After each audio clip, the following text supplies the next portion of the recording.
नमस्कार आदाब, आप देख रहे हैं हमारा विशेष एक मुलाकात। मैं हूं रिजवान अहमद सिद्दीकी। जैसा कि आप जानते हैं, हम आपकी मुलाकात कराते हैं अपने इस कार्यक्रम में, और आज हम आपकी एक ऐसे शख्सियत से मुलाकात करा रहे हैं जिनका जो उपनाम है वो बेहद चर्चित है, खास तौर से मध्य प्रदेश की भारतीय जनता पार्टी की राजनीति में और देश में भी। और देश में भारतीय जनता पार्टी के साथ साथ कायस्थ समाज में भी ये नाम बेहद चर्चित है, ये उपनाम। और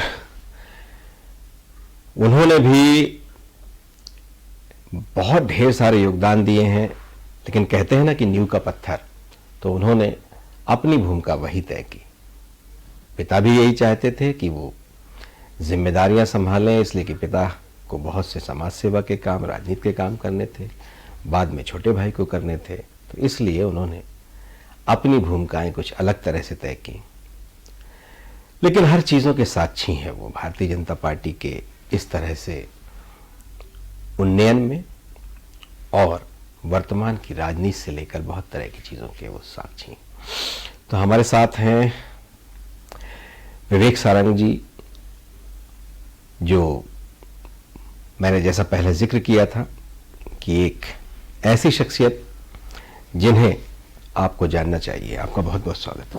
नमस्कार रिजवान जी। अगर हम राजनीति की बात करें, इसलिए कि परिवार में राजनीतिक माहौल रहा, समाज सेवा का माहौल था, पहले विपक्ष में काम करने का लंबा संघर्ष रहा, और फिर सत्ता पक्ष के साथ जुड़ना, और सत्ता के साथ भी बहुत तरह की चीज़ें आती। तो अगर मैं उसका जिक्र करूँ आपसे शुरुआत से, उन चीज़ों को, उन यादों को किस तरह से संजोया है आपने, और अब पिता बीच में नहीं हैं, उनका स्नेह आपको हमेशा मिला, आशीर्वाद मिला।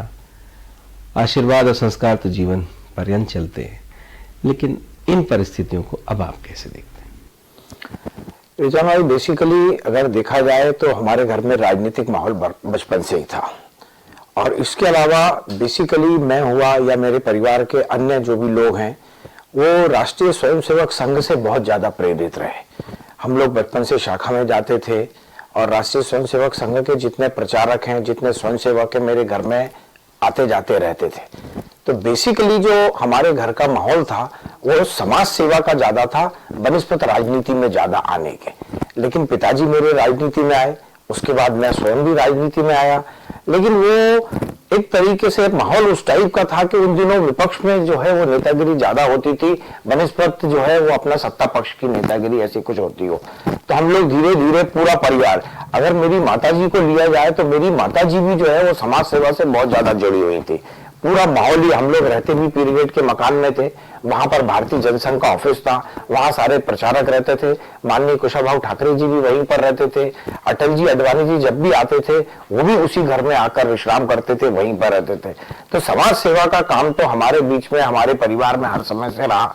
रही जहां तक विश्वास की राजनीति की बात, तो मुझे ऐसा लगता है कि कभी कभी ऐसी कुछ घटनाएं हुई कि हम 3 लोग जो है वो इकट्ठे ही होके राजनीति करते थे। तो ऐसा लगा कि शायद ये हमारा कुछ ऐसा हो गया कि हम ही लोग इस मंच पे उपस्थित हैं। तो मैंने ऐसा सोचा कि पापा जी तो एस्टेब्लिश हैं, पापा जी काम करते ही हैं, और विश्वास छोटा है, उसका मन भी ज्यादा था काम करने का। वो विद्यार्थी परिषद में भी काम करता था, राष्ट्रीय स्वयंसेवक संघ में भी काम कर सकता।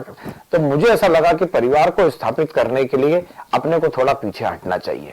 तो मैं जो है थोड़ा पीछे गया, और विश्वास और पापा जी अपना अपना नेतृत्व समाज में देते रहे। आप पीछे हटे, स्वयं से निर्णय लिया आपने। उत्तराधिकार का अगर हम जिक्र करें, या फिर ये कहें कि घर में जो भी बड़ा होता है, समाज सेवा में हो तो राजनीति में हो तो उसकी सक्रियता अधिक होती है और अवसर भी उसी को मिलता है। लेकिन आपके यहाँ ये निर्णय किस तरह से हुआ? रिजवान भाई, ये निर्णय नहीं था, ये एक तरीके से प्रारंभ था। राजनीति में काम मैं भी करता था, साथ में हम लोग भी काम करते थे। आज भी मेरे साथ में राजनीति में काम करने वाले लोग या तो प्रदेश में मंत्री बने हुए हैं, या मुख्यमंत्री बने हुए हैं, या प्रदेश और समाज को बहुत अच्छी दिशा दे रहे हैं। मैं भी उनके साथ काम करता था। लेकिन मुझे ऐसा लगा कि परिवार, मेरे घर में कोई बहुत ज्यादा ऐसा काम भी नहीं था कि मेरे को कहीं पे कुछ ऐसा कोई काम धंधा मेरे घर में हो।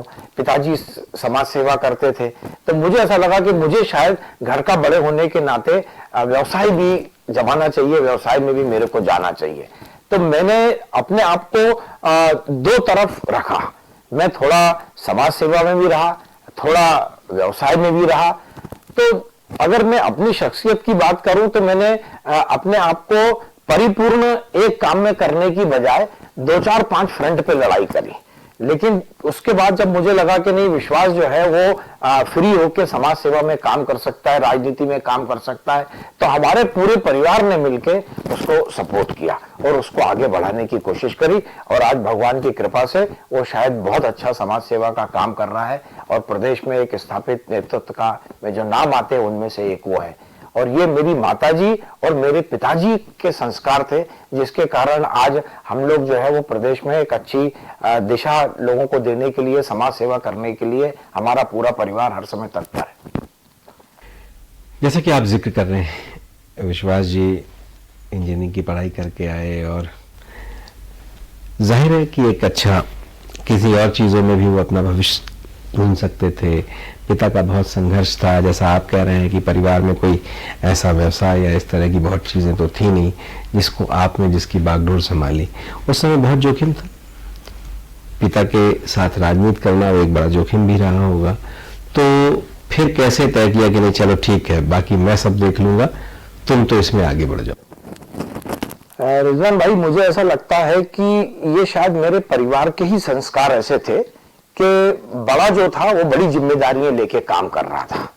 तो मैं जब अपनी काम लेके जिम्मेदारियों को लेके आगे बढ़ रहा था, परिवार को आगे बढ़ा रहा था, उस समय भारतीय जनता पार्टी में भी एक ऐसा माहौल था कि आपको जो है वो पूर्णतः अपने आप को झकझोर के राजनीति करने की जरूरत थी। अब चूंकि मैं आधा व्यवसाय करता था और आधा जो है वो राजनीति में था या समाज सेवा में था, तो शायद मुझे ऐसा लगा कि एक परिवार का मेंबर जो पापा जी के बाद अच्छे से काम कर सके, तो वो वही विश्वास का ही नाम मेरे पीछे से आता था। वो विद्यार्थी परिषद में भी काम करता था, वो संघ में भी काम करता था और फिर उसके लिए भारतीय जनता पार्टी ने कहीं पर कुछ ऐसा स्थान दिया कि उसको पार्षद का टिकट भी दिया।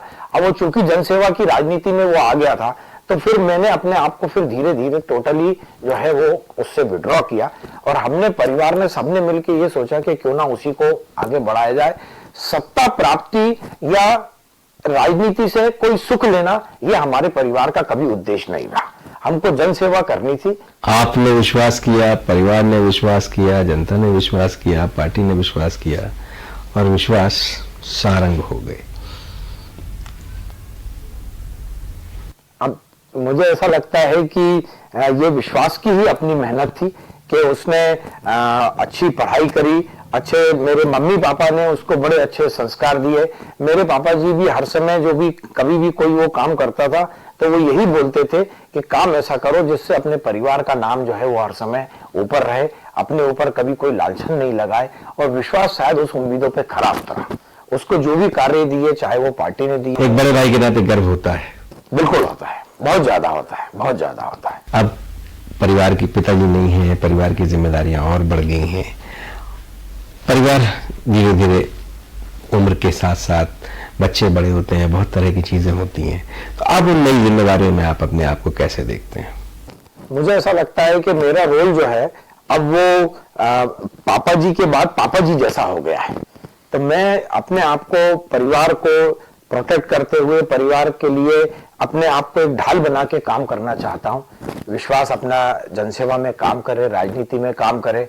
हम लोगों का परिवार जिस तरीके से जनसेवा के लिए जाना जाता है, वैसे ही अगर हम लोग आगे काम करते हैं तो मुझे लगता है कि शायद हमारे परिवार के लिए ये अच्छा होगा। आपने राजनीति में बहुत कुछ देखा, जैसा अभी आप जिक्र कर रहे थे कि वहीं ठहर जाते थे सारे बड़े नेता भी आकर, माता पिता ने बहुत संघर्ष किया, माँ भी समाज सेवा में थी। तब और अब की भारतीय जनता पार्टी में आप किस तरह की चीजें देखते हैं? आप क्या ज्यादा पाता हुआ देख रहे हैं और क्या खोता सा देख रहे हैं? मुझे ऐसा लगता है कि भारतीय जनता पार्टी का, रिजवान भाई, स्वरूप बड़ा बदल गया है और बड़ा भी हो गया है। अब जब आपका परिवार बड़ा होता है तो बहुत सारी चीजों की रखने की जगह भी कम पड़ जाती है, बहुत सारी चीजें आपस में टकराने भी लगती हैं, और कहीं ना कहीं आपको इनमें आपसी सामंजस्य बिठा के काम करना चाहिए। मैं भारतीय जनता पार्टी के नेतृत्व को इस बात की बधाई देता हूं कि पार्टी का जितना स्वरूप बड़ा हुआ, उन्होंने अपने आप को भी उतना ही बड़ा करके सबको एडजस्ट करने की कोशिश करी, और शायद भारतीय जनता पार्टी की दिशा और दशा अभी देश को बड़ी अच्छी राजनीति दे रही है, देश के लिए बड़ी अच्छी सेवा कर रही है। तो मुझे ऐसा लगता है कि उन दिनों के संस्कार आज के युवा नेताओं में जो डल रहे हैं, वो शायद देश के लिए बड़े अच्छे हो। क्या पिता काय समाज के भी अध्यक्ष थे, राजनीति में भी बहुत ढेर सारी जिम्मेदारियां थीं, और विपक्ष की राजनीति ज्यादातर समय तक उन्होंने की, तो तब विपक्ष को किस तरह का महत्व मिलता था और अब विपक्ष के क्या हाल हैं, उस पर भी मैं कुछ आपसे समझना चाहता हूं। मुझे ऐसा लगता है कि ये जो राजनीति में अभी नए चेंजेस आए हैं, और शायद वो लोग जो कि पहले सत्ता में काम करते थे अब वो विपक्ष में बैठे हुए हैं, और वो लोग जो विपक्ष में बैठते थे वो अभी सत्ता की बागडोर संभाले हुए हैं। तो इसमें रिजवान भाई जो सबसे बड़ा चेंज मेरे को दिखता है, वो एक ही चीज का दिखता है कि शायद हर आदमी जो है अब अपने आप को जनसेवा में झोंकना चाहता है, चाहे वो विपक्ष हो चाहे वो सत्ता पक्ष हो। ये एक टाइम ऐसा हुआ करता था कि आदमी अपने लिए भी कुछ ना कुछ करने के लिए तैयार रहता था, लेकिन अब समय नहीं है। अभी समय नहीं है। अब तो ऐसा लगता है कि ये मोबाइल के जमाने में, व्हाट्सएप के जमाने में, कम्युनिकेशन के फास्ट कम्युनिकेशन होने के कारण हर आदमी को अपनी परफॉर्मेंस देना पड़ती है। तो विपक्ष जो है वो भी अपनी परफॉर्मेंस अच्छे से देता है, और सत्ता पक्ष भी अपनी परफॉर्मेंस अच्छे देने को तैयार है, क्योंकि आगे इनको वापस जाके जनता में जवाब देना है। पुराने टाइम में तो शायद इतना जवाब नहीं दिया मांगा जाता था, लेकिन अब तो जनता आपसे जवाब मांगेगी। तो मुझे ऐसा लगता है कि हर आदमी का अपना अपना दायरा है, और अपने अपने दायरे में रह के वो जन सेवा करने के लिए तत्पर रहता है। काय समाज को लेकर भी पिता बहुत गंभीर रहते थे, उन्होंने उसमें आपने भी सक्रियता से भाग लिया, तो अब वो कहाँ, क्या उसमें क्या देख रहे हैं आप? काय समाज में भी हम लोग काम करते थे। पिताजी मेरे करीबन 20 साल जो है वो काय समाज के निर्विवाद राष्ट्रीय अध्यक्ष रहे, और अभी जो भोपाल में उन्होंने एस्टेब्लिशमेंट बनाया है या दूसरे उनके और प्रकल्प जो चल रहे हैं, वो सारे प्रकल्प और उनको लेके हम जो है वो काम करना चाहते हैं। मैं और मेरा परिवार आज भी काय समाज के लिए अभी भी सब लोग मेहनत से जुड़े हुए हैं, और पिताजी के जो छूटे हुए काम हैं उनको पूरा करने के लिए मेरा पूरा परिवार जो है वो तैयार रहता है हर समय। पत्रकारिता भी की, पिता ने भी कुछ चीजों का जो बुनियाद रखी है, आप उसको आगे बढ़ा रहे हैं, उसमें क्या कर रहे हैं? बेसिकली अगर देखा जाए तो मेरे पापा जी राजनेता बाद में थे, पत्रकार पहले थे।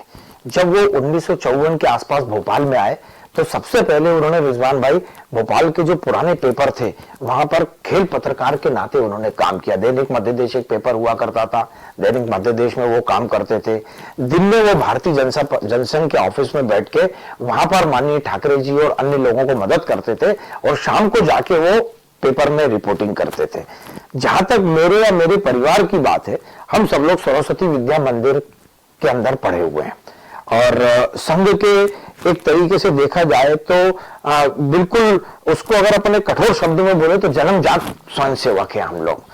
तो वो परंपरा जो हमारे में आई है, उससे वैचारिक या लिखने की कला या बोलने की बात, ये सारी हमको वहां से एक तरीके से नैसर्गिक रूप से मिली हुई है। तो पिताजी मेरे पहले पत्रकार थे, बाद में राजनेता बने। अब पापा जी की जो मेरी जो मैगजीन थी वो बड़ी अच्छी रहती थी, उसमें वो भारतीय जनता पार्टी को एक नई दिशा और दशा देने का हर समय से काम करते रहते थे। उनका एक कॉलम था विचार अनुभूति। विचार अनुभूति को शायद भारतीय जनता पार्टी के हर आदमी को पढ़ने का एक ललक रहती थी, वो जाके उसको पढ़ता था। तो मेरी ऐसी कोशिश है कि वो प्रकल्प मेरा बंद ना हो, मैं उसको लेके आगे बढ़ता रहूं, और वो मैगजीन जितना समाज में अच्छाई दे सकती है उसको एक अच्छे मैगजीन के रूप में लाना चाहता हूं मैं भी उसके लिए। एक विचारधारा के प्रति समर्पण, आसक्ति, जन्मजात उसके प्रति अनुराग, फिर पत्रकार, तो दोनों में समन्वय बैठाना, इसलिए कि देश में तो बहुत तरह के विचार हैं, बहुत तरह की विचारधाराएं हैं, आपस में असहमतियां भी बहुत हैं, तो फिर पत्रकार के नाते कैसे संतुलन बनता है इन चीजों में? मैं जो सोचता हूँ कि जो लोग जिनकी विचारधारा को मैं फॉलो करता हूँ, तो मेरे पापा जी भी ये करते थे कि कहीं ना कहीं उनको एक दिशा देने की बात करते थे।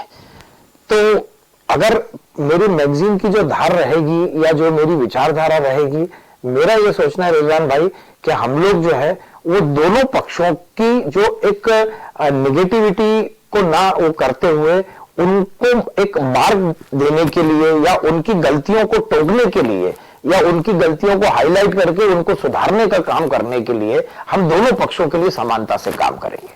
पिता ने क्या वसीयत और क्या नसीहत की आपके लिए? पिताजी जो मेरे थे वो एक ही बात मेरे को हर समय बोलते थे कि जब भी काम करो तो दिल लगा के काम करो, और अगर अपना काम नहीं बनता है तो उससे हिम्मत मारो, उस काम के पीछे लगे रहो। एक दिन है वो आप उस पत्थर पे या उस माइलस्टोन पे पहुंच जाओगे जहां से आपको अपनी मंजिल जो है वो प्राप्त होने के लिए दिशा मिल जाएगी। तो पापा जी ने भी यही किया। पिताजी मेरे काफी जिस जगह पे रहते थे रिजवान भाई, वहां पर 20 मकान थे और वहां पर 250 लोग रहते थे। पिताजी मेरे वहां से निकले और राज्यसभा में बैठे जहां पर 232 लोग बैठते थे देश के। पिताजी ने भी मेरे जो है ना बड़े डिवोशन से, और मुझे याद है अच्छी तरीके से जब वो जनसंघ का काम करते थे तो शायद उनको ये ध्यान नहीं रहता था कि हम भाई बहन किस क्लास में पढ़ रहे हैं। एक घटना तो ऐसी थी कि मेरी बहन की शादी हुई, उसके बाद वो पहली विदाई हुई, तो मेरी माताजी ने 4 बार जाके उनको बोला कि वो लड़की जा रही है उससे तो मिल लो, लेकिन वो भारतीय जनता पार्टी के किसी अधिवेशन को जमाने के लिए बहुत ज्यादा बिजी थे। फिर वो बाद में आखिरी में दौड़ते हुए आए और मिलके बोले कि अच्छा ठीक है बेटी तुम जाओ, मैं काम कर रहा हूं। तो उन्होंने बड़े डिवोशन से काम किया और हम दोनों भाई भी मिलकर ये सोचते हैं कि समाज के लिए उसी डिवोशन से काम करें। जितना समर्पण था, भारतीय जनता पार्टी के फाउंडर्स में से एक थे वो, इनकी स्थापना करने के दौर से ही उससे जुड़े रहे, उससे पहले से जुड़े थे, जनसंघ के दौर से जुड़े थे। उन्होंने अपना पत्रकारिता का कैरियर भी उसके साथ साथ लगाया, बहुत कुछ अपने परिवार की भी बहुत ढेर सारी जो परिवार को देने वाला समय, जैसा कि आप जिक्र कर रहे हैं कि उन्हें मालूम ही नहीं था बच्चे किस क्लास में, और बेटी की विदाई के समय भी वो बस एक जल्दी से रस्म अदा किया और अपने काम के प्रति उनका ये समर्पण था। उस लिहाज से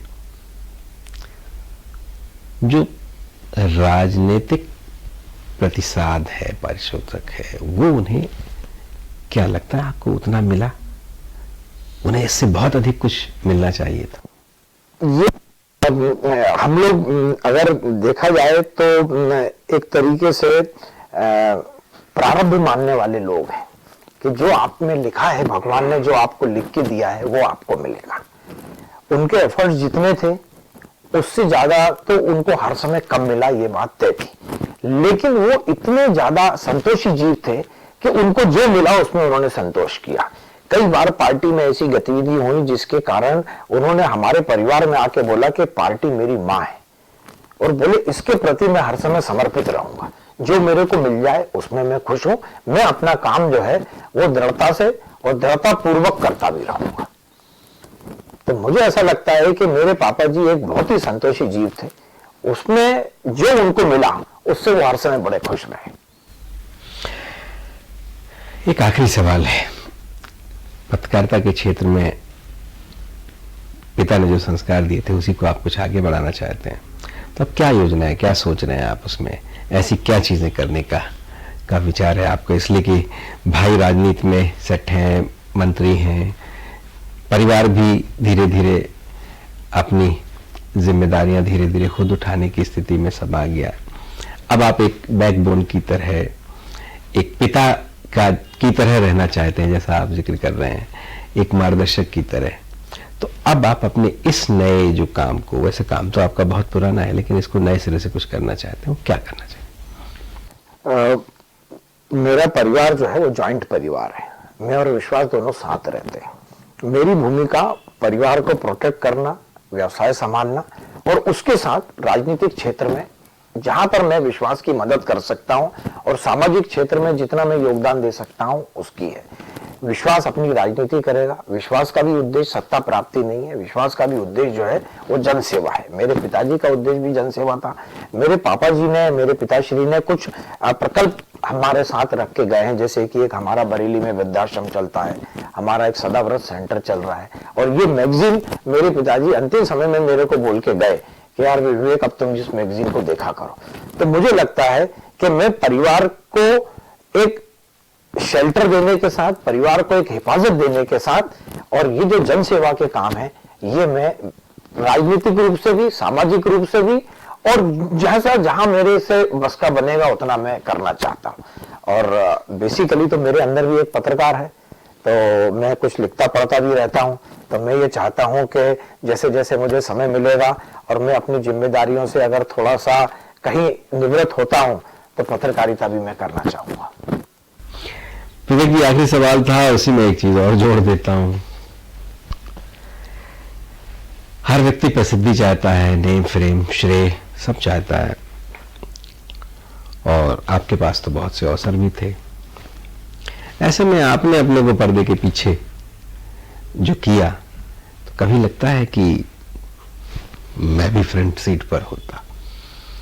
रिजन नहीं, एक बात है प्रसिद्धि और दूसरा बात है प्यार।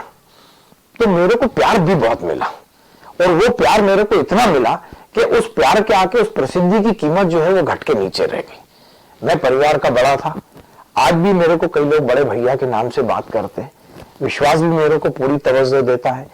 पिताजी भी मेरे को, पापा जी को भी मेरे को ये मालूम था उनको कि इसने कहीं ना कहीं जो है, इसको भी किसी ने राजनीति मना तो करी नहीं थी। अपन ने ही आगे बढ़ के दूसरे लोगों को जन सेवा के माध्यम से काम करने की इच्छा जाहिर करी और उन्होंने किया। तो सब लोगों ने मुझे प्यार भरपूर दिया, और वो प्यार इनफैक्ट पत्रकारिता जगत में भी जितने लोग हैं, आपका ही मैं उदाहरण ले लूं तो आपने भी मुझे इतना प्यार दिया, नहीं तो मेरा इंटरव्यू भी कोई लेता नहीं है।